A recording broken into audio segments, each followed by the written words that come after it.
After falling to Alyssa Thomas and the Connecticut Sun 8-7-8-1 on Wednesday, Caitlin Clark and the Indiana Fever were eliminated from the WNBA playoffs, which puts the WNBA in serious peril. It was the Fever's first postseason trip since the 2016 campaign.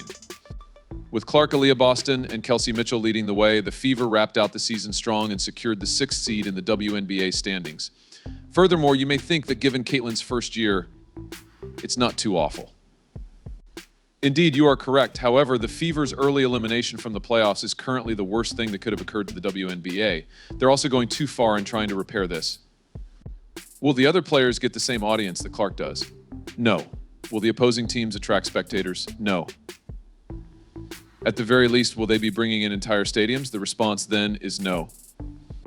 With the Fever out of the picture, the W is in serious trouble. From now on, we'll all likely see a sharp decline in the number of viewers. At last, they have known what it's like to perform for an audience of individuals who can actually breathe without the need of an air compressor. I am familiar with the community of identifiers because the search for the golden toilet started this past weekend. They wish to carry on with this fall festivity. Uncle Casey, nevertheless, is here to tell you that the festivities are finished. Reality is rapping on the porta-potty door. At last, the truth is beginning to surface. The same vitality that in approximately 12 hours will begin to fade here with Caitlin Clark's elimination from the postseason. And now this is what has transpired. There's a problem with the W. Is now being proven beyond a reasonable doubt. Megastar Caitlin Clark is one. At the box office, Caitlin Clark is a draw. In contrast to the rest of the WNBA, it is merely a well-polished turd. Fans of Caitlin Clark seem to have taken notice. I got the ratings for the first set of games in the quest for the golden toilet last night. As anticipated, Caitlin Clark was able to draw despite going up against the NFL's early games immediately. And the rest of the WNBA was predictably given no attention at all. Therefore, it is anticipated that the WNBA will now totally collapse. Additionally, who would have pondered? Everyone present recognized that Caitlin was the reason for attention. And the people are gone now that she's gone. However, because the WNBA and its sponsors have realized this, it goes much farther. Now that they need a rating and can't use a rookie girl as their poster girl because she's out, they're attempting to repair the damage. Furthermore, based on behind-the-scenes information, she isn't quite the dream poster girl that the Ws were looking for. And all of this is currently being revealed in front of our very eyes. What is the WNBA's problem? What is the issue with inclusion, equity, and diversity? Why is this racial agenda so flawed? What's wrong with the agenda of this black queen? He has therefore prepared a piece about Nike and the reasons behind their reluctance to exploit Caitlin Clark. Nothing at all has ever existed for the WNBA. It was difficult for Cheryl Miller to make a difference. It was difficult for Candace Parker to make a difference. Now that they have this woman, the WNBA is no longer irrelevant. Why isn't she getting promoted, I wonder? And wasn't it at 22 or 32 when Nike managed to acquire her at such a fair price? $28 million spread over 8 years. To me, that doesn't stack up. Here, Jason Whitlock is entirely correct. Why would Nike spend so much money and then fail to deliver? Furthermore, why wouldn't the WNBA devote any resources to its lone asset? Everything is related to the stereotype that the W wants to see. She's wearing Kobe Bryant shoes and it's her first NBA season and playoffs. Not even a shoe exists for her. And it might not occur until 2026 or 2027. During his rookie season, LeBron James wore his own trademark sneaker.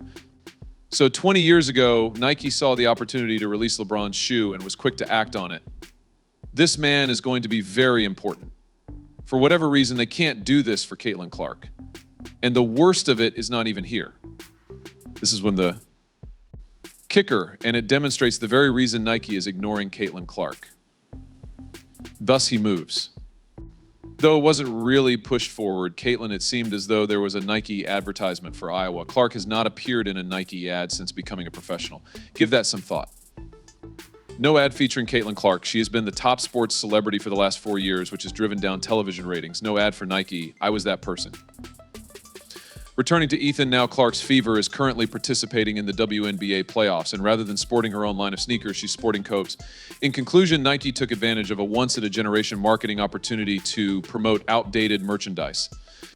Why is this how it's happening? Here's the money, which is based on discussions with knowledgeable individuals. Yes, there is a connection to A'ja Wilson, a Nike athlete and WNBA MVP. Beyond Wilson, though, the issue lies in the company's culture, which prioritizes stifling dissent over creating it, as Nike formerly did. Crazy, huh? And what effect does this have? Well, it's quite evident. Dawn Staley and the other enraged feminist from Yas Queen is advising against doing that for the white girl until you have made this 6'5" black woman more well-liked than the white girl. You should also question yourself why the WNBA is using A'ja Wilson to lead the playoffs rather than Kelsey Mitchell. Not the Caitlin Clark kind. Why? For what reason are they? You're not white. You must form a line. Our dedication is to A'ja Wilson. I'm not going to sell shoes, A'ja Wilson. Clearly. Story ends here. Are fools. Fools. They don't focus on business. Their goal is not to expand the WNBA. They have to do with inclusion, equity, and diversity. This is insane. The treatment Caitlin Clark is receiving, it's not good business. It lacks long-term vision. The WNBA playoffs end when this woman, most likely tonight, is eliminated. You may be wondering why they did nothing but sit and watch when Jonas Carrington stabbed her in the eye. They want her removed from the postseason. And that's precisely what took place. The league can move on from Caitlin Clark now that she has been eliminated. Well, that's what they and Nike want. At least, right? What do you think about that? With Clark out of the picture, is this year's W over? When she returns the next year, will the fans tune in? Please share your opinions with me in the comments section below. Back to Clark and her performance from last night. Despite the Fever's remarkable comeback during the season, the Sun won and made it to the WNBA playoffs for the 6th consecutive year.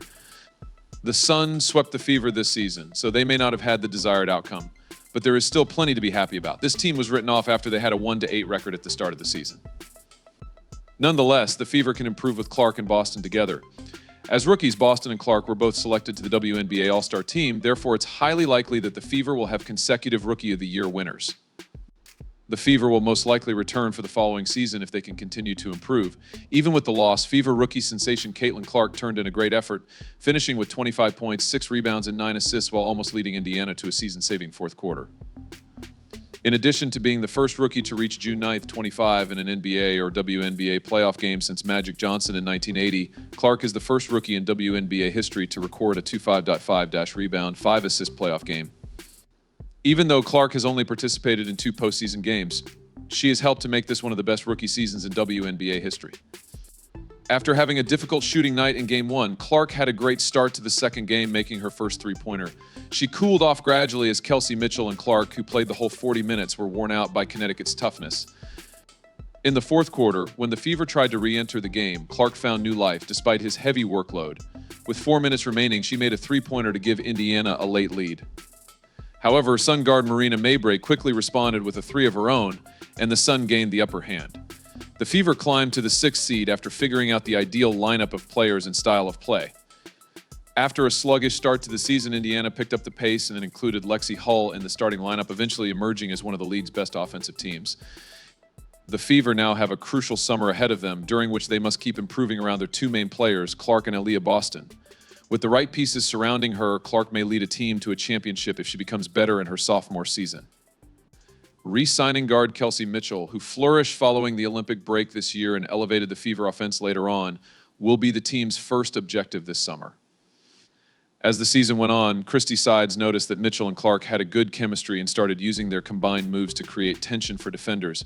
Mitchell averaged 19.2 points per game throughout the season. The Fever may include an athletic winger in their rotation as an external acquisition. Hull did a great job this season as a 3-and-D option, but the Fever needs someone who can step in there, either as a backup or with Hull in smaller lineups.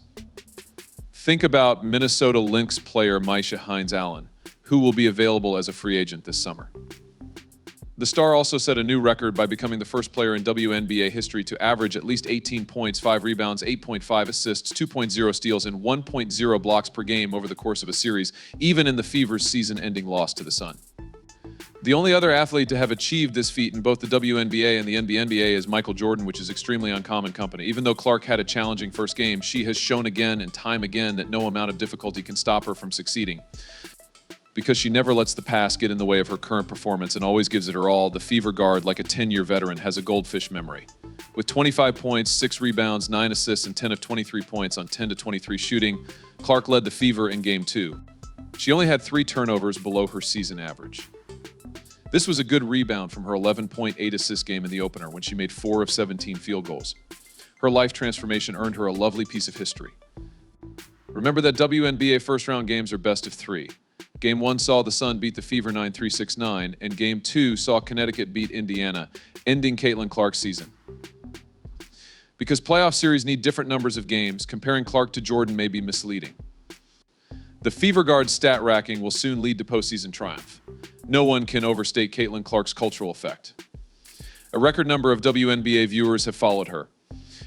Her marketability has helped the WNBA's appeal, but her skill helped the Fever go from a lottery team to a postseason contender in one season.